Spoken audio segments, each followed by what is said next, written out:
Hi guys, welcome back to this channel whereby we are parenting as we grow.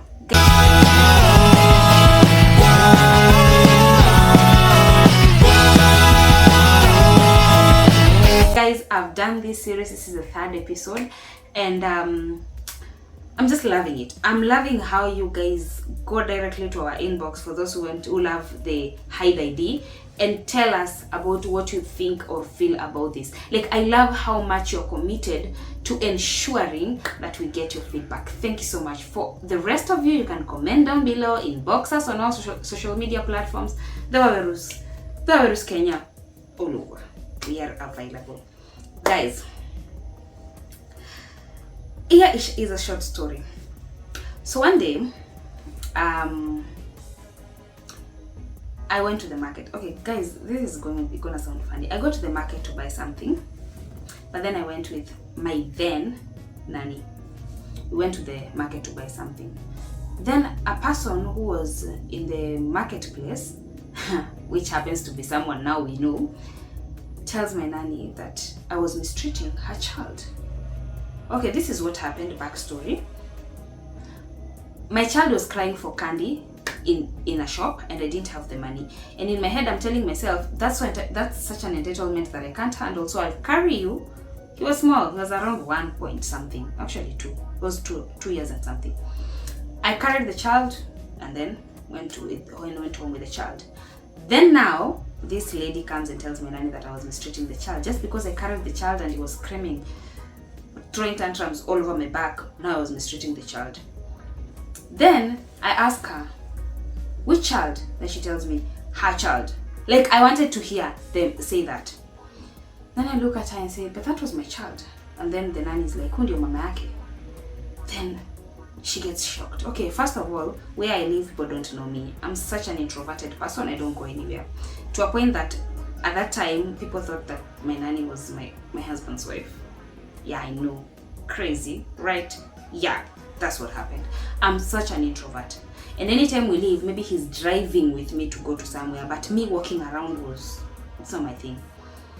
So on that day, this lady is now complaining to my nanny that I was mistreating the child. And mind you, the child was mine. Do you know what that made me feel? Proud. Because for someone to have thought that this child belonged to this lady, it means this lady, in public at least, treats my child so amazing. And that is something that you don't get more often. Let me speak from the point of, you bring your child, you give them nannies, they come while disappointing you. Guys, by the way, I'm an author and I have 2 books. Love the Original You, Marriage is a Scam, and the third one that is on the way called Nannies, A Way of Family Planning. You bring up a child and then you have these people coming to take care of your child. You hire 1, you hire 2, you hire 3, you hire 4. Because they offend you, piss you off, or do something wrong, you keep hiring and firing. Mind you, the 2 months you gave these people to your child, they trained your child something.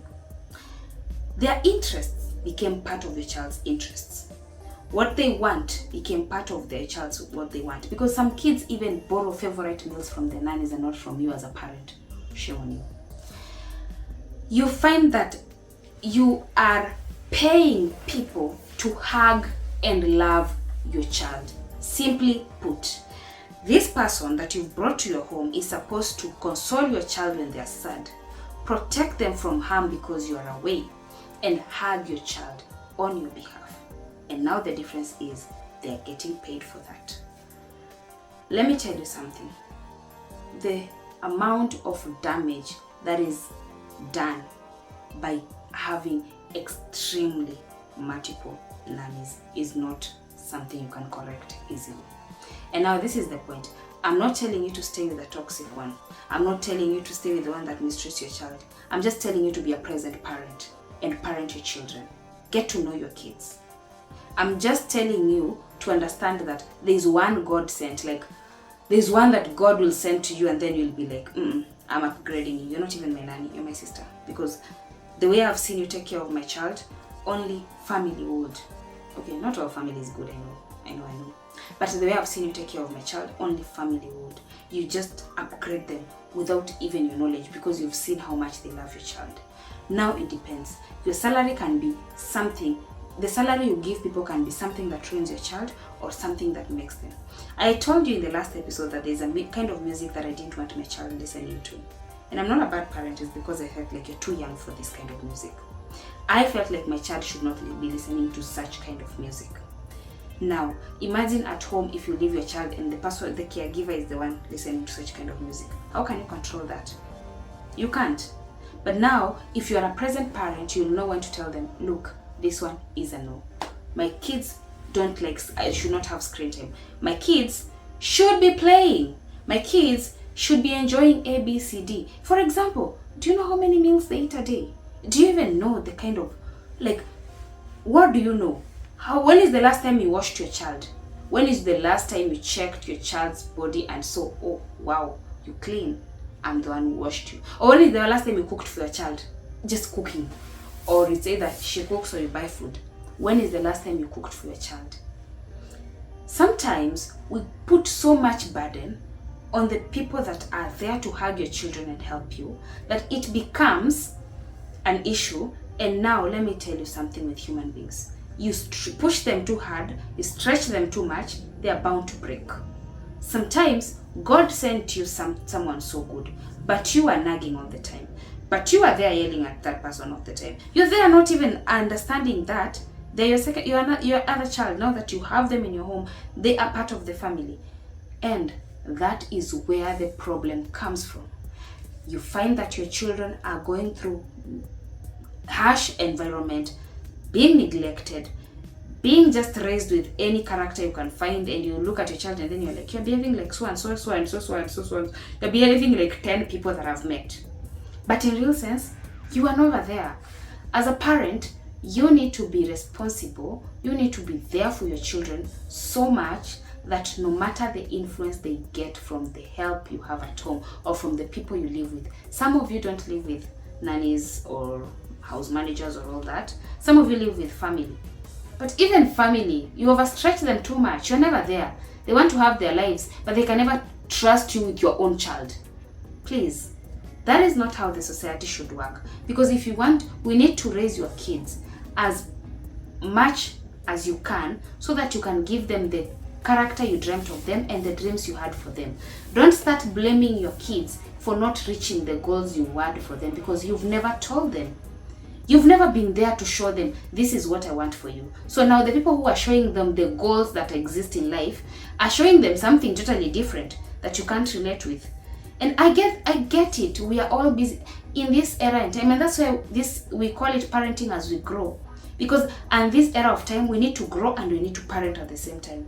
But can we at least try and dedicate? Imagine they're the fewest years of your life, the fewest, because once they start turning 8, 9, now they want the independence, and now you are there. The only thing you're doing is correction. Then they're teenagers, and now they don't want anything to do with you. Even worse, they want nothing to do with you. That also depends with how you relate with them from childhood. So guys, I get it. You can't do it alone. It takes a village, right? A whole village. But can that village include you at least? Can that village have you there? Can you be the main character in that village? Can you be the chief of the village that is going to raise your child? Because no matter how many people are going to be in that village, you brought that child to life. You are the one who should take care of that child. And I believe there is a way you can do it. There's a way you can dedicate your time for that. Just try, because the caregivers you are giving your child, do not all of them have the best intentions. Others are just like, I went through a lot. Let me just come work for you, pay me so that I can go on. But there's a caregiver that loves your child and then they hug them and play with them, take care of them. But you're too blind to see. And that's why you come home with your tantrums and issues and confusing them and making noise. And eventually you realize that your kids will develop resentment because she also had resentment. You need to have a balance in your life. Try as much as possible to be a model parent so that anyone you bring into your child's life will understand what you want for your child or what your child needs.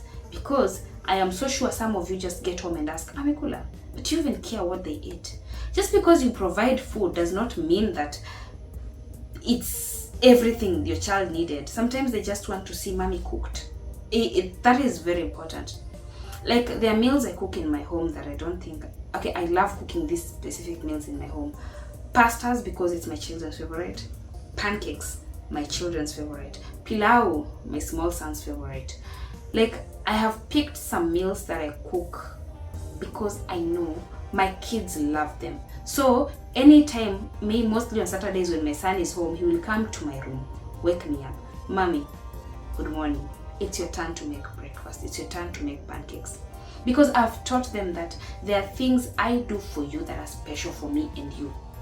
And I'll be in the kitchen with them, whisking, talking, having a conversation.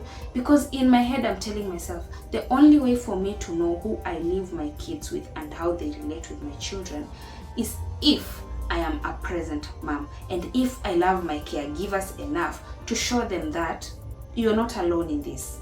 You are not alone in this.